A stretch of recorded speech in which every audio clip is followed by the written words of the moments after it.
ঘরে বসে NID card সংশোধনে কি কি কাগজপত্র লাগবে জেনে নিন বিস্তারিত।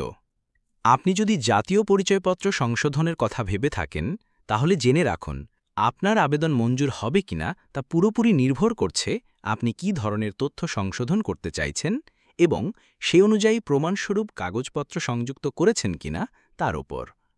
জাতীয় পরিচয়পত্র সংশোধনের সবচেয়ে সাধারণ কয়েকটি ক্ষেত্র হল নামের বানান ভুল, বয়সের গরমিল, পিতামাতার নামের ভুল, স্থায়ী ঠিকানার ভুল, রক্তের গ্রুপ সংশোধন ইত্যাদি।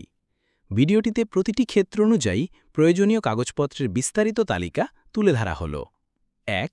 নিজের নামের বানান সংশোধন করতে চাইলে প্রয়োজনীয় ডকুমেন্টস হল এসএসসি বা এইচএসসির সনদ, জন্ম নিবন্ধনের অনলাইন কপি, নাগরিক সনদ বা ইউনিয়ন পরিষদ বা পৌরসভা, পেশাগত আইডি কার্ড বা স্টুডেন্ট আইডি যদি থাকে, পাসপোর্ট বা ড্রাইভিং লাইসেন্স যদি থাকে, নিজের নামে থাকা প্রপার্টির খাজনা রসিদ যদি থাকে। যত বেশি কাগজপত্র দিবেন তত বেশি সম্ভাবনা থাকবে আবেদন মঞ্জুর হওয়ার। ২. বয়স সংশোধনের ক্ষেত্রে প্রয়োজনীয় ডকুমেন্টসগুলো হল এসএসসি বা এইচএসসি, জন্ম নিবন্ধনের অনলাইন কপি, চাকরি বা স্টুডেন্ট আইডি যদি থাকে, পাসপোর্ট বা ড্রাইভিং লাইসেন্স যদি থাকে। ২ থেকে ৩ বছরের বেশি পার্থক্য হলে সংশোধন কঠিন হতে পারে, তাই ডকুমেন্ট অবশ্যই শক্ত হতে হবে। ৩.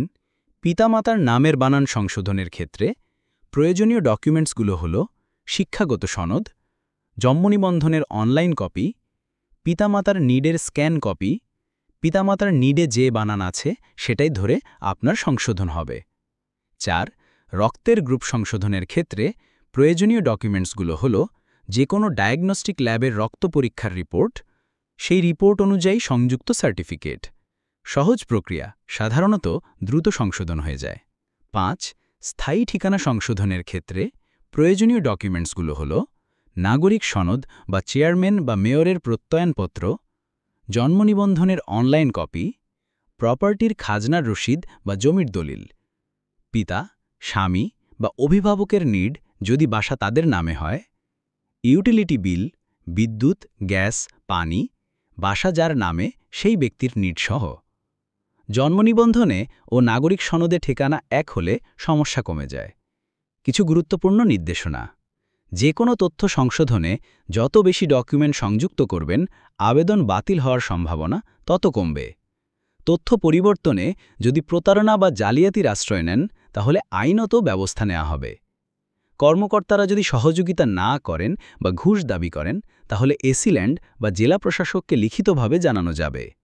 এনআইডি সংশোধনের আবেদন অনলাইনে services.nid.gov.bd থেকে করা যাবে। ভিডিওটি ভালো লাগলে লাইক এবং কমেন্ট করুন এবং শেয়ার করে অন্যদের দেখার সুযোগ করে দিন। এবং এরকম তথ্য নির্ভর ভিডিও পেতে চ্যানেলটি সাবস্ক্রাইব করতে ভুলবেন না। ধন্যবাদ।